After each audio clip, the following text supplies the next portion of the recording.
para conversar un poco sobre el panorama político y sobre todo respecto a su salida del movimiento Amigo. Hemos invitado a Pedro José Freile, ex candidato a la presidencia de la República, a quien agradecemos por su tiempo y colocamos ya en pantalla. Lo saludamos. Buenos días, Pedro. Me confirma si me escucha bien. Perfectamente bien, Johan. Muchas gracias. Muchísimas gracias por esta invitación. Bueno, Pedro, la verdad es que hay muchas cosas que analizar respecto a su salida del movimiento Amigo, sorpresiva salida en lo particular, pero vamos contextualizando un poco porque el movimiento Amigo ya tenía sus polémicas, ¿no?, cuando se presentó en su candidatura, sobre todo por su relación con Daniel Mendoza. ¿Qué lo hace salir en este contexto de ese movimiento? Bueno, Johan, para nosotros de la salida del movimiento Amigo, de hecho no es solamente mi salida, es mi renuncia a la calidad de presidente nacional del movimiento, mi separación del movimiento en conjunto con todos los legionarios del Quinto Poder que ya no formamos parte del movimiento Amigo. Lo hacemos a raíz de un año, digamos así, lleno de retos a partir de las promesas que hicimos al terminar la campaña presidencial de hacer formación política a través de nuestra escuela de formación, que ha tenido durante estos 10 meses 74 talleres continuos. Eso es casi cada 2 días durante todo este periodo, con gente de todas las provincias del país, incluso gente de fuera del país. Tiempo en el cual además hemos logrado colocar becarios de los legionarios del Quinto Poder, del movimiento, para llevar a cabo estudios específicos incluso fuera del país. Y también hemos tenido que litigar en 2 ocasiones y someternos a una apelación en el contencioso electoral por influjos que nosotros pensamos se relacionan a las personas que organizaron este movimiento, probablemente alrededor de dineros mal habidos en el Hospital de Pedernales, y que representan ese tipo de intereses. Nos dimos cuenta primero de que el CNE, encarnado por la señora Diana Tamain, de manera recurrente dificultaba la inscripción de nuestras dirigencias a nivel provincial. Después de eso, pues tuvimos que enfrentar estas demandas, primero de un señor Disculpe que lo interrumpa, Lupera. Pedro, pero es que me quedó dando vueltas en la cabeza lo que mencionó sobre los dineros mal habidos. Es decir, usted en su calidad como miembro del movimiento Amigo se dio cuenta de que probablemente había parte de ese dinero en la creación del movimiento. No, para nada. Lo que nos dimos cuenta es por eso hago esta secuencia. Sí, Primero tuvimos demandas de parte de un señor Lupera, después de parte de un señor Bolívar Armijos, que entendemos es un señor que tiene algo que ver con ventas de tierras o algo así, y finalmente después de tener que litigar contra estas personas, habiéndoles vencido siempre ante las autoridades contencioso-electorales, pues tratamos ya en el periodo electoral que viene en ciernes de organizar la democracia interna del partido.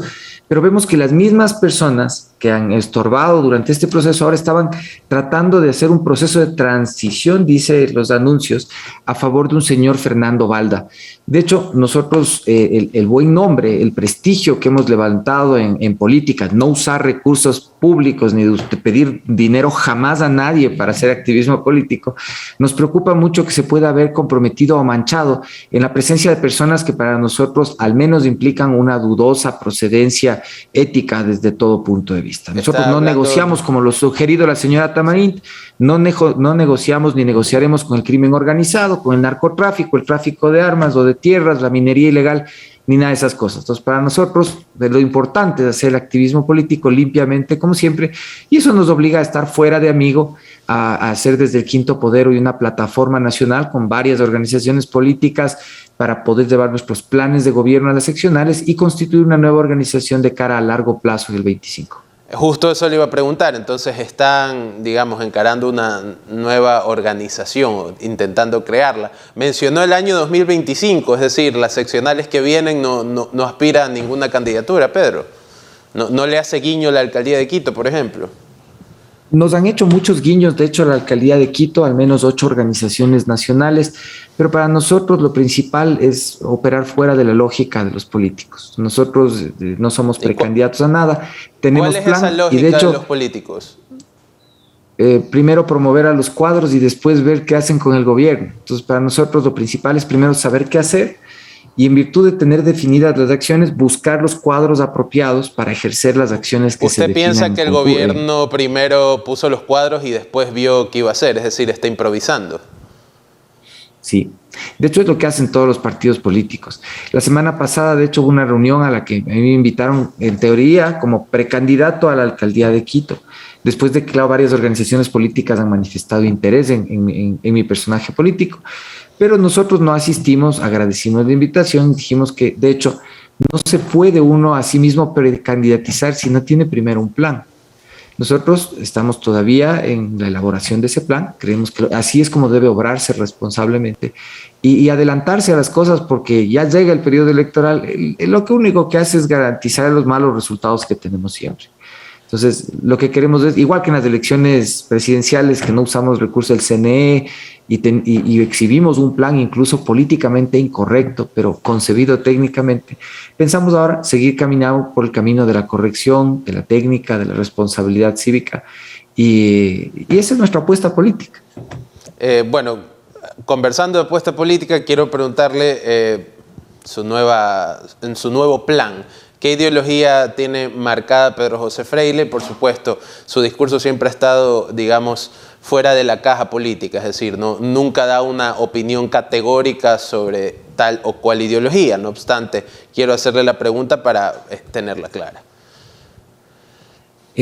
Bueno, seguimos siendo republicanos liberales, progresistas en más de un sentido.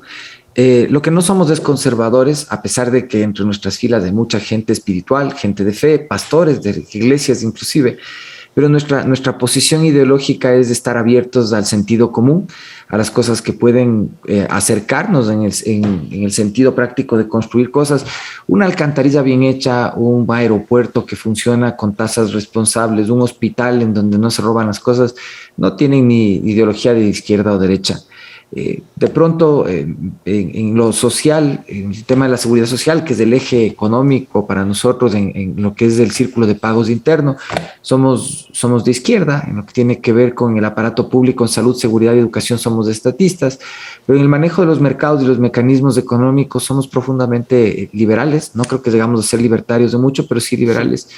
Así que más bien tenemos definiciones muy precisas tema por tema. ¿En dónde nos pone eso? ¿En dónde sirvamos mejor? En donde sirvamos mejor es una gran frase. Pedro, mucho se lo criticó por su, digamos, apoyo, entre comillas, a la famosa Carta de Madrid y por la vinculación a Vox.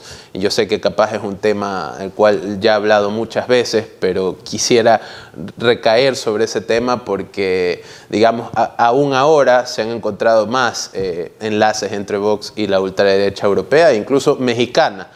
Quiero preguntarle, cuando usted firmó esa carta, ¿sabía o estaba, digamos, consciente de que estaban apoyando a Vox o era una legitimación al discurso de Vox o no? Para nosotros lo principal de firmar la Carta de Madrid fue poder adherirnos a un foro en el cual pudiéramos plantear nuestras ideas, que de hecho no son consonantes con muchas de las que tienen los partidos más conservadores. Nosotros nos adherimos a un foro, no a un coro. Y en ese sentido, claro, fue muy disruptivo y molesto para algunos aceptarnos dentro del foro de Madrid, pero lo hacemos siempre con respeto y con la idea de que es necesario estar en donde las ideas son distintas para poder debatir. Nuestra forma de ser es, como me han dicho, disruptiva, porque siempre estamos dispuestos a ir en donde parece difícil estar, en donde parece que nos van a contestar o nos pueden golpear. Pero la única manera de poder plantearle a los conservadores la necesidad de hablar de la bioética o del aborto, de la legalización de drogas, es estar en los foros en donde estas cosas no se hablan normalmente. Caso contrario, tú te vas a un foro en donde todos te dan palmadas en la espalda, te aplauden y hasta puedes pensar que tienes la razón. Pero la única manera de construir lo que menciona. Es decir, donde se puede debatir. Lo que entiendo, que me parece muy interesante, es que usted piensa que estar en donde se debate de manera más conservadora con sus ideas disruptivas, es decir, aborto, mencionó la legalización de drogas, es la manera de abrir el debate más, no es manera de ser más democrática, es lo que comprendo que... Definitivamente, si es que no nos encontramos entre distintos, jamás podemos construir un debate con resultados políticos útiles en el largo plazo.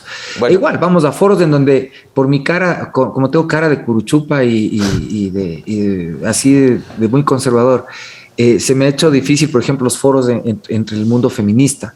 Pero yo voy a esos espacios porque creo que es necesario desmitificar las imágenes que tenemos, ir sobre los hechos efectivos realmente a encontrar soluciones a las cosas, y aunque parezca incómodo, esa es la labor del político.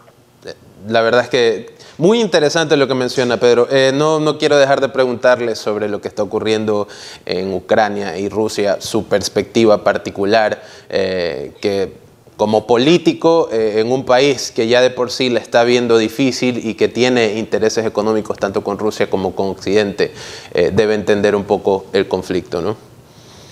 Claro, de hecho, para un poco poner en un contexto muy corto de referencia histórica, en realidad Ucrania y Rusia son países que tienen una raigambre en conjunto en su propio origen, tanto que Ucrania originalmente se llamaba la Rusia de Kiev o Rus de Kiev, y forman parte de un mismo proceso imperial que de una u otra manera está arraigado en lo más profundo de la tradición rusa. Rusia cree que Ucrania debe ser efectivamente Rusia, pero hoy obviamente hay otro tipo de intereses geopolíticos que tienen que ver con el abastecimiento de energía hacia Europa.